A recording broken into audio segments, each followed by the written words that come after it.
Querido amigo, hoje temos como alvo iniciarmos os nossos estudos no texto bíblico do segundo livro dos Reis. Espero que você esteja com a sua Bíblia aberta e possa me acompanhar no estudo que faremos dos capítulos 1 e 2 desse livro tão importante que nos mostra o fracasso da monarquia israelita e judaica, que os levou a enfrentar, respectivamente, os exílios da Assíria em 722 e da Babilônia em 586 a.C. É importante destacarmos, em relação a esses dois reinos, as suas capitais. No Reino do Norte, nós tivemos pelo menos 3 cidades: Siquém, Penuel e Tirza. E enquanto isso acontecia no norte, no Reino do Sul, em Judá, Jerusalém, depois de Davi, se manteve como a única capital, a cidade onde estava localizado o templo, o centro religioso de todo o povo de Deus e especificamente da nação judaica. E como última observação, antes de entrarmos no texto, vale a pena destacar que Israel e Efraim manteve-se como uma unidade por mais de 200 anos, cobrindo um período que vai de 931 até 722 a.C. Durante esse período, 19 reis de 9 dinastias diferentes estiveram no poder. Nós já mencionamos isso, mostrando a grande instabilidade política que padronizou todo esse período de existência de Israel como nação. Contrastando com essa realidade, no Reino do Sul, em Judá, nos seus 345 anos de existência, tivemos apenas uma dinastia, a dinastia do rei Davi, com 20 reis, interrompida rapidamente pela rainha Atália, filha de Jezabel, esposa de Acabe, demonstrando então, em Judá, uma maior estabilidade quando comparado a Israel. Muito bem, lembrando que os homens de Deus que atuaram nesse período foram os profetas Aías, que profetizou a divisão da nação em 2 reinos e profetizou a morte do filho de Jeroboão, Elias o tesbita, que combateu principalmente o rei Acabe e sua esposa pagã Jezabel, e Micaías, que profetizou a morte de Acabe numa batalha quando Israel e Judá juntos lutavam contra a Síria por Ramote e Gileade, encontraremos nesse livro, além dessas 3 personagens espirituais marcantes, nós vamos encontrar então no livro o ministério do poderoso profeta Eliseu, que foi o substituto do profeta Elias. No capítulo 1 desse segundo livro dos Reis, vamos encontrar as últimas descrições sobre o rei Acasias, o 9º rei de Israel. Este era filho e sucessor do rei Acabe. Acasias, cujo o nome significava Jeová agarrou, que lembrava a religião original de Israel, provavelmente influenciado por Jezabel, sua mãe, adoradora de Baal. Durante o seu reinado, ele teve de enfrentar a rebelião de Moabe, conforme nós vemos no versículo 1, e enfrentou também um fracassado projeto marítimo em conjunto com o rei Josafá de Judá, conforme 2 Crônicas, capítulo 20. Nesse capítulo, podemos constatar 7 efeitos da incredulidade observados no relacionamento entre Acasias e Elias. O primeiro efeito da incredulidade se vê na consulta feita por Acasias aos ídolos vazios e mortos por causa da sua saúde. Versículos 1 e 2. É interessante notarmos aqui que depois da morte do rei Acabe, o país de Moabe se revoltou contra Israel. Era uma situação de instabilidade no reino, e aí Moabe, que estava sendo vassalo de Israel, se revoltou. Então o rei Acasias, que ficou no lugar de Acabe, caiu do terraço, veja só, no alto do seu palácio em Samaria. E aí, logicamente, ele ficou ferido. Talvez estivesse dando uma festa, talvez estivesse tranquilo no seu palácio, escorregou e caiu de bem alto, lá de cima do seu palácio até o chão, e ficou ferido.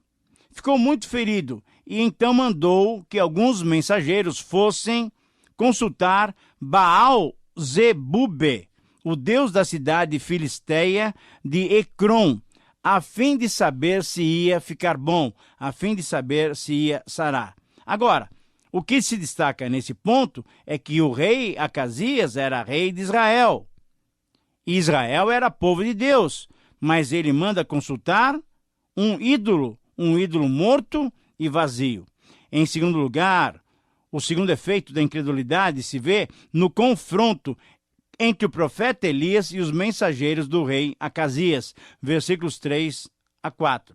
O que aconteceu nessa situação foi que um anjo do Senhor despertou Elias, mandou que Elias, o profeta de Tisbé, fosse encontrar-se com os mensageiros do rei Acasias. Então Elias encontrou-se com eles e confrontou-os. Perguntou: por que vocês estão indo consultar Baal-zebube, o deus de Ecrom? Por acaso vocês acham que não tem Deus em Israel? Digam ao rei Acasias que o Senhor Deus dá esse recado para ele: você não vai sarar, você não vai curar dos seus ferimentos, você vai morrer. Era uma sentença grave, era uma sentença difícil, mas Elias foi ousado em colocar isso para os mensageiros do rei. O terceiro efeito da incredulidade se vê na confirmação do homem de Deus e da sua mensagem, versículos 5 a 8. Então os mensageiros voltaram para o lugar onde o rei estava. E ele perguntou: bom, por que vocês voltaram? Vocês não foram até Ecrom? E eles responderam: não, um homem se encontrou com a gente e disse que nós voltássemos e deu uma mensagem para trazer para o Senhor. E qual é a mensagem?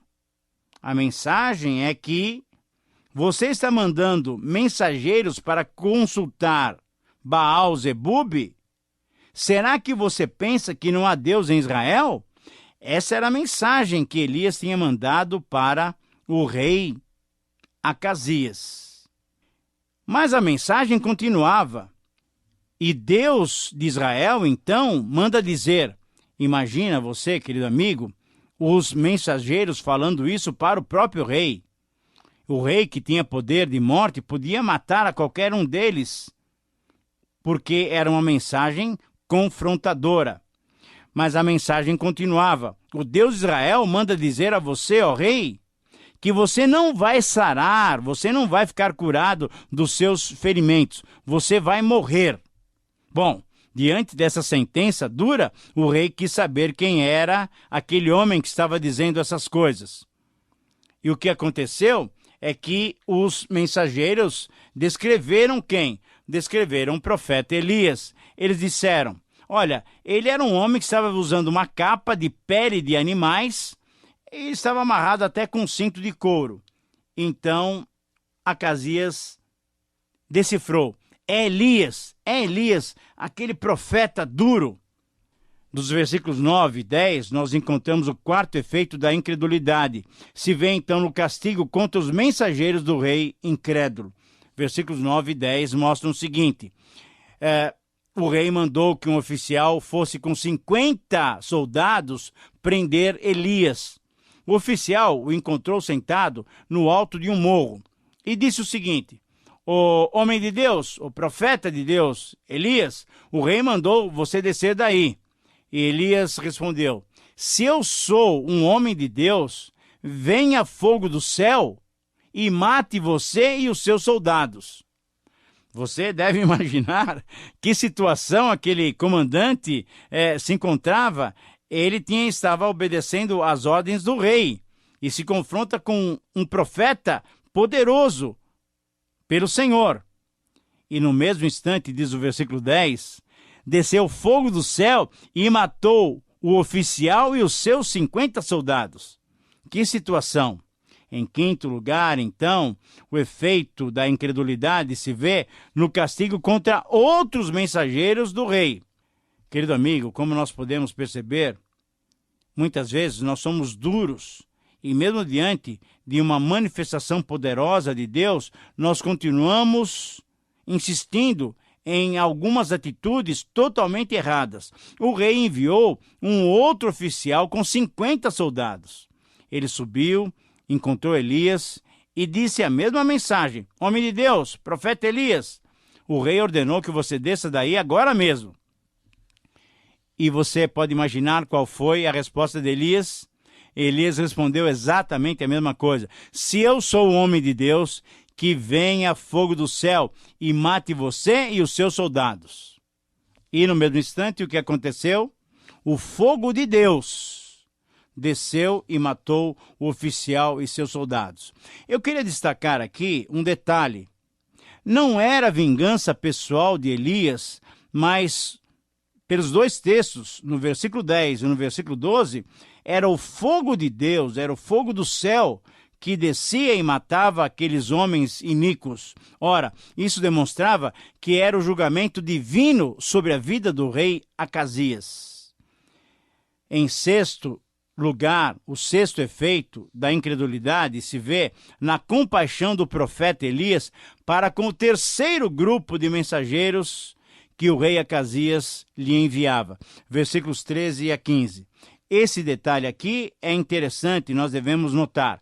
Mais uma vez, o rei insistiu na sua prática errada. Não queria se arrepender e mandou que mais um oficial com 50 soldados.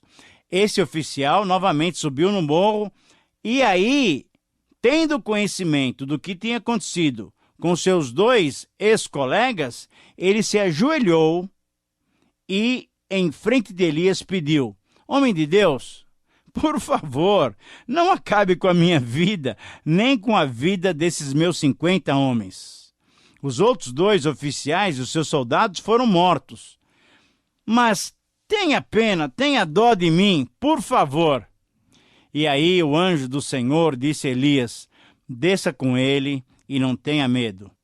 Querido amigo, nesse ponto, nesse sexto efeito, nós devemos realmente destacar a compaixão do profeta Elias. E a minha oração é que eu e você, mesmo em tempo de crise, sejamos compassivos para com aqueles que nos pedem a nossa compaixão. Finalmente, no capítulo 1, o sétimo efeito da incredulidade se vê na censura final e definitiva contra Acasias, o rei incrédulo e adorador de Baal. Nos versos 13 a 15, nós encontramos a compaixão de Elias, mas nos versos 16 a 18, vemos a morte do rei Acasias. Elias foi para junto do rei e disse assim: o Senhor diz assim, ó rei, você agiu como se Israel não houvesse Deus, você agiu como se em Israel não houvesse um Deus vivo, poderoso, e você mandou consultar um ídolo morto.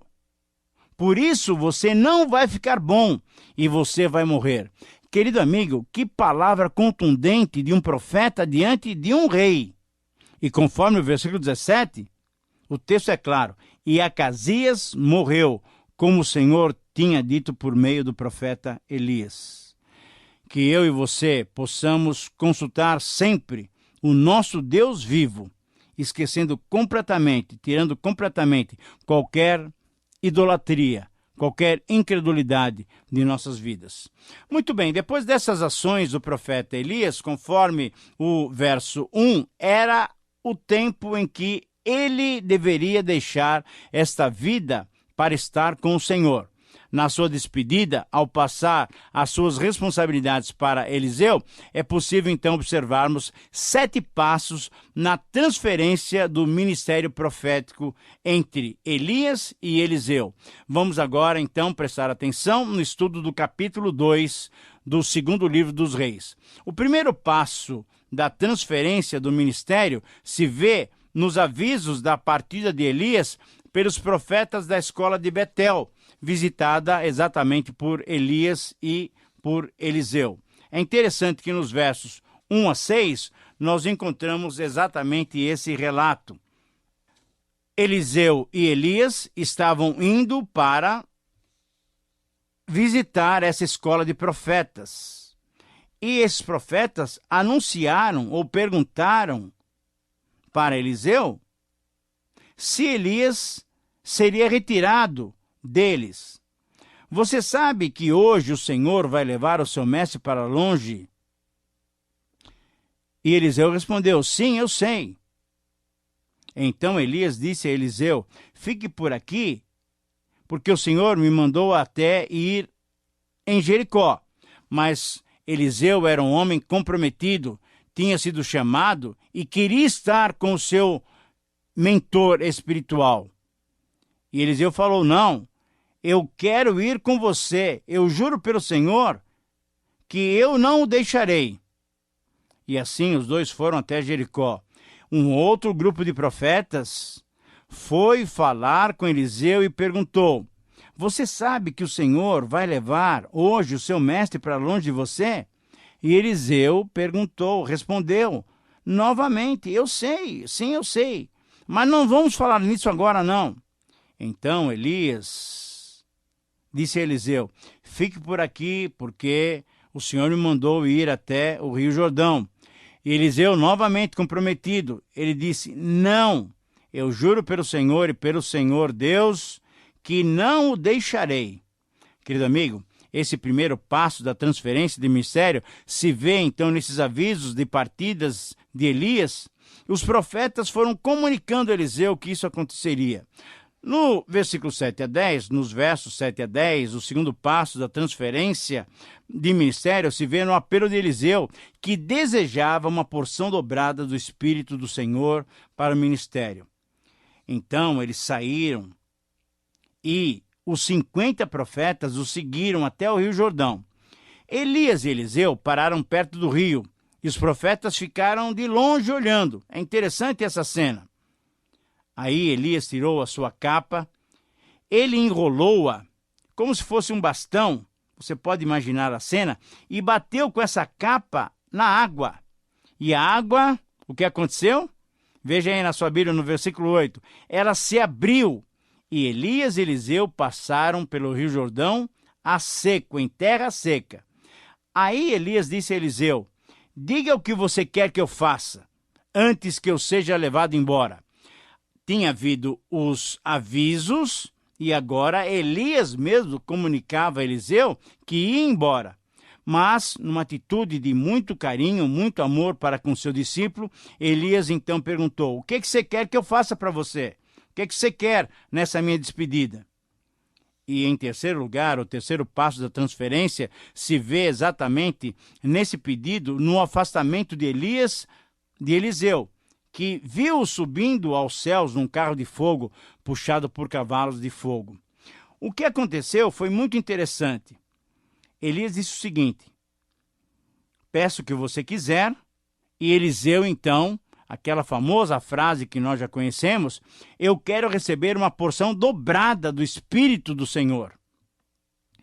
E Elias então disse: olha, esse é um pedido muito difícil de atender. Mas, olha, você receberá esse pedido se você me vir quando eu estiver sendo levado para longe de você. Se você não me vir, você não receberá. Mas se você olhar para mim exatamente, estiver contemplando aquela cena, você vai receber o seu pedido. E assim, conforme nós temos lá no versículo 11... No versículo 11 e no versículo 12 foi muito interessante. Eles estavam andando e conversando e, de repente, um carro de fogo puxado por cavalos de fogo os separou. E Eliseu estava prestando atenção. E aí Eliseu gritou: meu pai, o Senhor foi sempre como um exército para defender Israel. E essas foram as últimas palavras que provavelmente Elias ouviu. Ele foi arrebatado para estar para sempre com o Senhor. O quarto passo da transferência de ministério se vê na abertura das águas do Rio Jordão, agora por Eliseu. A capa de Elias caiu, e Eliseu então agora tem que retornar para o lado leste do rio, e ele enrola a capa de Elias e bate uma vez no rio, proclama que o Senhor Deus deveria estar ali. Afinal, onde está o Senhor, o Deus de Elias? Bateu novamente na água e o Rio Jordão se abriu. É interessante essa cena, porque logo no início do seu ministério, Eliseu recebeu o poder de Elias. A presença de Deus estava com ele. O sexto passo, então, na transferência do ministério, se vê na água de Jericó transformada com um pouco de sal em uma água saudável. Em Jericó havia esse problema. Uma água boa, fontes de águas, mas que estavam se tornando insalubres. Os homens falaram com Eliseu, e Eliseu, então, com um pouco de sal, demonstrando, então, simbolizando essa questão da santidade, ele torna essa água em uma água saudável. O sétimo e último passo se vê na transferência da afronta respondida com uma dura e definitiva repreensão aos jovens que rejeitavam o ministério profético. Nos versículos 23 a 25, nós vemos esses jovens perturbando, sendo desrespeitosos com Eliseu, chamando ele de careca. Exatamente isso. Ô careca, vai embora daqui. E Eliseu, orientado pelo Senhor, ele amaldiçoou-os em nome do Senhor. E então 2 ursas saíram ao encontro dos jovens desrespeitosos e mataram 42 deles. Querido amigo, a grande lição desse estudo é o pedido de Eliseu e a resposta que Deus deu a ele. Pediu uma porção dobrada do Espírito do Senhor para o seu ministério, a capacitação para o seu ministério, e Deus atendeu. Que eu e você possamos pedir a mesma coisa que Eliseu pediu e possamos ser atendidos pelo Senhor. Que o Senhor te abençoe. Um grande abraço e até o próximo programa.